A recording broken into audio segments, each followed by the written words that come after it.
दोस्तों नमस्कार, स्वागत है आप सभी का गोल्डन पाठशाला में। प्यारे बच्चों, आज की इस वीडियो में विज्ञान का एक और मॉडल पेपर आप सभी के लिए प्रस्तुत है। तो इस वीडियो में लिए गए प्रश्न काफ़ी इंपॉर्टेंट है और आप सभी के लिए एकदम नए प्रश्न हैं। तो आप सभी लोग वीडियो को लास्ट तक बिना स्किप किए हुए जरूर देखिएगा।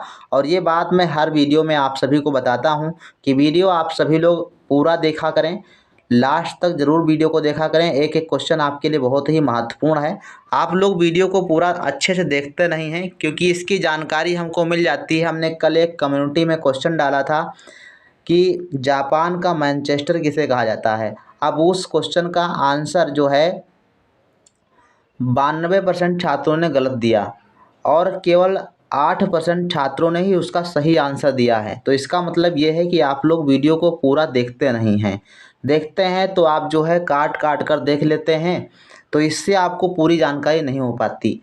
ऐसे आप जब तैयारी करते हैं तो कुछ क्वेश्चन आपके स्किप हो जाएंगे और बाद में आप लोग यही कमेंट करेंगे सर आपके पढ़ाने से कुछ नहीं आया। तो आप लोग ऐसा ना करें, जो भी वीडियो आप देखें पूरा देखें। जो क्वेश्चन आपको नहीं आता है वो कॉपी पर अपने ज़रूर नोट कर लें। आइए शुरू करते हैं वीडियो को। और वीडियो का फर्स्ट क्वेश्चन आपकी स्क्रीन पर है। 91 नंबर क्वेश्चन का बच्चों राइट आंसर क्या है आप लोग लिखिएगा। ये क्वेश्चन पढ़ाया जा चुका है। हीमोग्लोबिन क्या है? हीमोग्लोबिन वसा है, प्रोटीन है, विटामिन है या फिर तीनों? तो इसका बच्चों राइट आंसर हो जाएगा सेकेंड ऑप्शन। ये हीमोग्लोबिन एक प्रकार का प्रोटीन होता है। सेकेंड ऑप्शन आपका सही जवाब हो जाएगा। 92 नंबर क्वेश्चन है, प्रकाश संश्लेषण क्रिया का अंतिम उत्पाद क्या होता है? तो इसका बच्चों सही आंसर हो जाएगा ग्लूकोज और ऑक्सीजन। प्रकाश संश्लेषण के पश्चात पौधे अपना भोजन बनाते हैं और भोजन में ग्लूकोज बनता है जिसमें ऑक्सीजन गैस मुक्त होती है, बाहर निकलती है। तो राइट आंसर आपका थर्ड ऑप्शन हो जाएगा। 93 नंबर क्वेश्चन है, प्रकाश संश्लेषण क्रिया द्वारा बना भोजन मिर्च के पौधे के किस भाग में संचित होता है? तो अब यहाँ पर देखो 93 नंबर में मिर्च के पौधे को लेकर आपसे प्रश्न बनाया गया। कभी आपसे आलू के पौधे के रूप में पूछ सकता है, तो आलू के पौधों में तने के रूप में एकत्रित होता है। मिर्च के पौधे में आपका जो है इसमें फल के रूप में एकत्रित होता है। तो इसमें आपका थर्ड ऑप्शन सही हो जाएगा। अगर आलू के पौधे में पूछे तो तने के रूप में एकत्रित होता है। और अगर मान लो मूली के रूप में पूछे तो आपका जड़ के रूप में जो है एकत्रित होता है। इसी प्रकार से अगर फूल गोभी की बात कर ले तो आपका फूल के रूप में जो है एकत्रित होता है। तो ऐसे प्रश्न आपसे बना सकता है, आप लोग इसको ध्यान रखेंगे। 94 नंबर क्वेश्चन है, वायु कोशिकाएं कहाँ पाई जाती हैं? हृदय, फेफड़े, अमाशय या फिर इनमें से कोई नहीं? तो सही जवाब है बच्चों सेकेंड ऑप्शन, फेफड़े में वायु कोशिकाएं पाई जाती हैं। 95 नंबर क्वेश्चन है, जर्मन सिल्वर में 50% तांबा, 35% जस्ता और शेष निकिल होता है। यदि जर्मन सिल्वर की एक टुकड़े में निकिल की मात्रा 7.5 ग्राम हो तो उस टुकड़े की कुल मात्रा ज्ञात कीजिए। अब इसमें ऑप्शन देखो 40 ग्राम, 50 ग्राम, 10 ग्राम और 30 ग्राम है।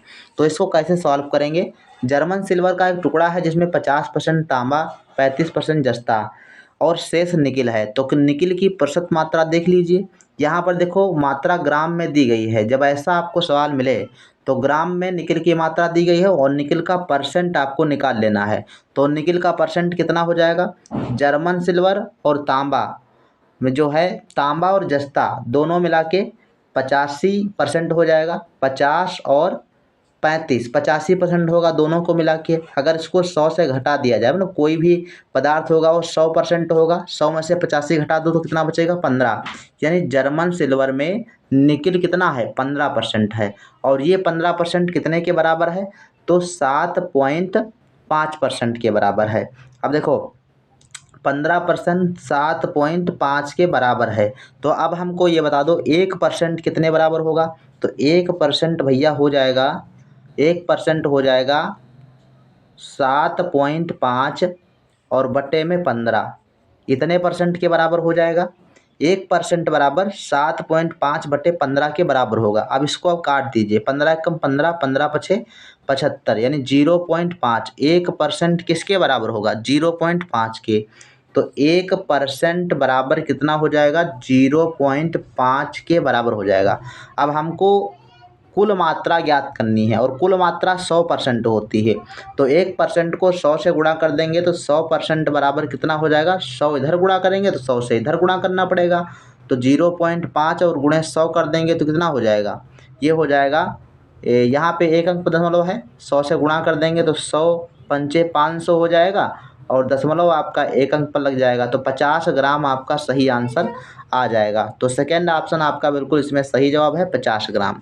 इसके बाद देखो नेक्स्ट क्वेश्चन है 96 नंबर, स्कैनर द्वारा किसकी जांच होती है? तो स्कैनर के द्वारा जो है मस्तिष्क की जांच की जाती है। इसमें आपका सेकेंड ऑप्शन सही जवाब हो जाएगा। शरीर के अंदर के भागों की जांच करने के लिए हम क्या करते हैं? अल्ट्रासाउंड करते हैं या फिर इंडोस्कोप होता है, उससे शरीर के अंदर के भागों की जांच हो जाती है। 97 नंबर क्वेश्चन है, उर्वरक व रासायनिक कीटनाशक के रूप में प्रयोग से कौन सी समस्याएं होती हैं? तो रासायनिक और कीटनाशक का प्रयोग करने से मृदा प्रदूषण होता है। सेकेंड ऑप्शन इसका सही जवाब हो जाएगा।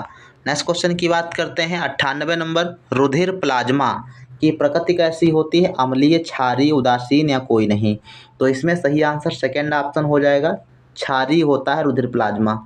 99 नंबर क्वेश्चन है, रुधिर का थक्का तभी जमता है जब एंटीजन ए और एंटीबॉडी ए साथ साथ उपस्थित हो।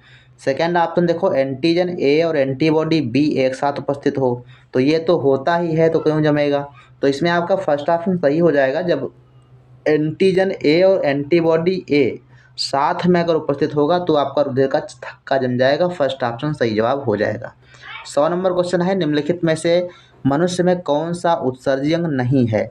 तो जो नहीं है उसमें आपको टिक करना है, आमाशय, यकृत, फेफड़े या बड़ी आंत। तो इसमें सही आंसर है फर्स्ट ऑप्शन, आमाशय जो होता है ये आपका उत्सर्जी अंग नहीं होता। नेक्स्ट क्वेश्चन देखो 101 नंबर है, सांप में उत्सर्जी पदार्थ क्या होता है? एमिनो अम्ल, यूरिक अम्ल, यूरिया या फिर अमोनिया? तो सही आंसर हो जाएगा बच्चों, यूरिक अम्ल होता है। 102 नंबर है, बिगोनिया के पौधों में जन्म किस अंग से होता है? तना, पत्ती, जड़ या फिर फूल? तो बिगोनिया में पत्ती के द्वारा जो है जन्म होता है। इसके अलावा अजूबा के पौधे में भी पत्ती द्वारा जन्म होता है। शंख बने होते हैं, शंख किस पदार्थ के किस चीज़ के बने होते हैं? तो कैल्शियम कार्बोनेट के बने होते हैं। इसमें फर्स्ट ऑप्शन आपका सही जवाब हो जाएगा। इसके बाद देखो 104 नंबर प्रश्न है, हाइड्रा में प्रजनन किस विधि के द्वारा होता है? द्विखंडन, मुकुलन, बहुखंडन, ये सभी? तो हाइड्रा कई बार ये क्वेश्चन बच्चों बना है। हाइड्रा में जो प्रजनन होता है वो मुकुलन विधि द्वारा होता है। सेकेंड ऑप्शन आपका सही है। इसके अलावा अगर अमीबा में पूछे तो अमीबा में जो प्रजनन होता है वो द्विखंडन विधि द्वारा होता है। ठीक है, तो नेक्स्ट क्वेश्चन की बात करते हैं। 105 नंबर है, शुद्ध जल का पीएच मान क्या होता है? तो शुद्ध जल का पीएच मान होता है बच्चों 7। थर्ड ऑप्शन आपका सही जवाब है। और 7 से जो नीचे पीएच मान जिनका होता है वो अम्लीय होते हैं और 7 के ऊपर जिनका पीएच मान होता है वो क्षारीय होते हैं। तो इसको आप ध्यान रखेंगे। नेक्स्ट क्वेश्चन देखो तो 6 नंबर है, थर्माकोल का दूसरा नाम क्या है? अपमार्जक, मेलामाइन, स्टायरोन या फिर टेफ्लॉन? तो सही आंसर है स्टायरोन इसका होता है दूसरा नाम। 107 नंबर है, 1 वर्ष से कम आयु के बच्चों में हृदय 1 मिनट में कितनी बार धड़कता है? अमूमन हम बात करें अगर सामान्य व्यक्ति है तो उसका जो है 1 मिनट में 72 बार धड़कता है, लेकिन कह रहा है कि अगर बच्चा 1 वर्ष से कम है तो उसका जो हृदय होता है 100 बार लगभग 1 मिनट में धड़कता है। इसमें थर्ड ऑप्शन सही है। 108 नंबर है, मानव का जंतु वैज्ञानिक नाम क्या है? जावा मानव, क्रो मैग्नान, होमो सेपियंस, सेपियंस, उपरोक्त में से कोई नहीं? पढ़ाया हुआ क्वेश्चन है, थर्ड ऑप्शन इसका सही जवाब हो जाएगा। नेक्स्ट क्वेश्चन देखो 109 नंबर है, चीनी को साफ करने के लिए किसका उपयोग किया जाता है? ये भी क्वेश्चन आपका पढ़ाया हुआ है, बस उसको ध्यान रखने की ज़रूरत है। चीनी को साफ करने के लिए किसका प्रयोग करते हैं? Cast charcoal, lamp black, sugar charcoal या जंतु चारकोल? तो इसका प्रयोग बच्चों करते हैं, फोर्थ ऑप्शन इसका सही है, जंतु चारकोल का उपयोग करते हैं। यानी जंतुओं की जो हड्डियां होती हैं उनको जो है उच्च ताप पर गर्म करके कास्ट चारकोल का जंतु चारकोल का निर्माण किया जाता है और इसके कारण जो है चीनी जो होती है वो साफ़ करते हैं उसमें सफ़ेद रंग आ जाता है। तो इसमें आपका 109 का फोर्थ ऑप्शन सही है। 110 नंबर क्वेश्चन की बात करते हैं, जंतु चारकोल में कार्बन की कितना प्रतिशत होता है? 14%, 12%, 22% या 18%? सही आंसर बच्चों इसमें सेकेंड ऑप्शन 12% होता है। 111 नंबर है, जब वस्तु वक्रता केंद्र पर स्थित है तब अवतल दर्पण द्वारा कैसा प्रतिबिंब बनेगा? फोकस, अनंत, सीधा वस्तु से बड़ा दर्पण के पीछे, प्रतिबिंब उल्टा, वास्तविक वस्तु के बराबर बनेगा। फोर्थ ऑप्शन सही होगा इसका 111 का। 112 नंबर है, जल में घुलनशील विटामिन है, vitamin A, vitamin B, vitamin D या फिर विटामिन के। तो आपको ध्यान रखना है, जल में घुलनशील 2 विटामिन है, बी और सी। जल में घुलनशील कौन है? बी और सी। और वसा में घुलनशील विटामिन हैं ए, डी, ई, के। ध्यान रखिएगा, ए, डी, ई और के, ये आपके वसा में घुलनशील विटामिन हैं। इनको आप ध्यान रखेंगे और इसको ऐसे पढ़ें, अधिक, अधिक, ए, डी, ई के, अधिक। ठीक, बस ऐसे स्पेलिंग आप याद रखेंगे, ए, डी, ई के, अधिक। ये क्या है? वसा में घुलनशील है, और बी और सी जल में घुलनशील विटामिन है। तो राइट आंसर आपका कौन सा हो जाएगा? Second option. इसके बाद देखो 113 नंबर क्वेश्चन है, पोटेशियम परमैंगनेट में कौन सा अवयवी तत्व नहीं होता? अब इसका अगर सूत्र आपको पता होगा तुरंत आप बता देंगे। पोटेशियम परमैंगनेट क्या होता है? KMnO4, KMnO4, ठीक, ये होता है, KMnO4 होता है। अब इसमें बताओ कौन सा अवयवी तत्व नहीं है? के मतलब पोटेशियम, तो पोटेशियम तो है। मैग्नीज, ये Mn क्या है? मैग्नीज है। ऑक्सीजन मतलब ये आपका ऑक्सीजन O, फोर्थ ऑप्शन। तो बचा क्या? हाइड्रोजन इसमें नहीं होता। तो राइट आंसर आपका थर्ड ऑप्शन हो जाएगा। कुछ पदार्थों के रासायनिक नाम भी और सूत्र भी आपको याद होने चाहिए। केरोसिन में कार्बन परमाणुओं की संख्या कितनी होती है? तो ये बच्चों होती है 10 से 14। सेकेंड ऑप्शन सही है। 115 नंबर है, 1 ग्राम सोने से कितना लंबा तार बनाया जा सकता है? कक्षा 8 की किताब में सेम इसी प्रकार से दिया गया है। तो इसमें बच्चों आपका राइट आंसर हो जाएगा सेकेंड ऑप्शन, 2 किलोमीटर तार बनाया जा सकता है। 116 नंबर है, एक स्वस्थ मनुष्य के एक गुर्दे का भार लगभग कितना होता है? 250 ग्राम, 100 ग्राम, 150 ग्राम या फिर 50 ग्राम? सही आंसर है थर्ड ऑप्शन, 150 ग्राम भार होता है। 117 नंबर देखो, स्टेनलेस स्टील बनाने में किसका उपयोग किया जाता है? तो किसका उपयोग किया जाता है? ऑप्शन है टिन, क्रोमियम, तांबा, जस्ता। तो सही आंसर बच्चों है स्टेनलेस स्टील बनाने के लिए क्रोमियम का इस्तेमाल होता है। 118 नंबर है, चुंबकीय कंपास की खोज किस देश ने की थी? चीन, अमेरिका, भारत या फिर अफ्रीका? तो 118 का बच्चों सही आंसर है चीन के द्वारा चुंबकीय कंपास का जो है खोज की गई थी। 119 नंबर है, जंतु विज्ञान के जनक हैं जे थॉमसन, अल्बर्ट आइंस्टीन, अरस्तु या फिर थियोफ्रेटस? सही आंसर बच्चों इसका थर्ड ऑप्शन है, जंतु विज्ञान के जनक जो है अरस्तु को कहा जाता है, और एक महान दार्शनिक थे और वैज्ञानिक भी थे। 120 नंबर क्वेश्चन है, कोशिका का अध्ययन सर्वप्रथम किस वैज्ञानिक ने किया था? अरस्तु, रॉबर्ट हुक, कैरोलस, लिनियस या फिर थियोफ्रेटस? तो कोशिका का अध्ययन सबसे पहले रॉबर्ट हुक ने किया था, इसलिए इनको जो है कोशिका का खोजकर्ता या कोशिका के जनक भी कहा जाता है। 121 नंबर क्वेश्चन है, निम्न में से कौन औद्योगिक ईंधन के नाम नहीं है? औद्योगिक ईंधन का मतलब है जो उद्योगों में प्रयोग जो है नहीं होता उसको बताना है। तो पेट्रोल, डीजल, लकड़ी या फिर कोयला? तो सही आंसर बच्चों थर्ड ऑप्शन इसका हो जाएगा, लकड़ी को औद्योगिक ईंधन नहीं कहा जाता।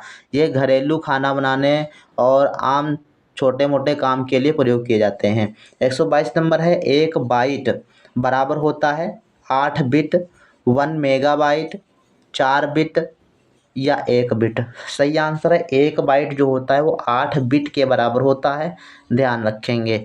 नेक्स्ट क्वेश्चन देखो 23 नंबर है, एक मनुष्य के 1 घन मिलीमीटर रक्त में WBC यानी व्हाइट ब्लड कार्पल्स की संख्या कितनी होती है? व्हाइट ब्लड कार्पल्स यानी श्वेत रक्त कणिकाओं की संख्या कितनी होती है? तो ये आप सभी को पता होगा, 5000 से लेकर 9000 तक जो है ये WBC होती हैं, श्वेत रक्त कणिकाएँ पाई जाती हैं, ध्यान रखना। थर्ड ऑप्शन इसका सही जवाब है। और 124 नंबर प्रश्न है, इलेक्ट्रॉन का द्रव्यमान हाइड्रोजन परमाणु के द्रव्यमान का लगभग कितना होता है? तो ये बच्चों होता है 1/1837। ये कई बार हमने क्वेश्चन पढ़ाया भी है। 125 नंबर प्रश्न है, इंसुलिन हार्मोन्स की कमी से कौन सा रोग होता है? एनीमिया, हैजा, कैंकर या फिर मधुमेह रोग? तो सही आंसर बच्चों इसका है फोर्थ ऑप्शन, मधुमेह रोग हो जाता है। किसकी कमी से? इंसुलिन की कमी से। इंसुलिन किस ग्रंथि से स्रावित होता है? आप लोग इस क्वेश्चन का आंसर कमेंट सेक्शन में ज़रूर लिखिएगा। और इस वीडियो में ये 35 प्रश्न थे जो विज्ञान से संबंधित थे, और इससे पहले हमने आपको जो है 12 मॉडल पेपर, स्पीड टेस्ट और प्रीवियस क्वेश्चन हल करा दिए हैं। तो आप सभी लोग प्लेलिस्ट में जाकर देख सकते हैं, एक एक वीडियो आप अच्छे से देख लीजिए। बहुत ही इंपॉर्टेंट क्वेश्चन आपके जो है कराए गए हैं। मिलते हैं फिर नेक्स्ट वीडियो में, तब तक के लिए धन्यवाद। जय हिंद, वंदे मातरम।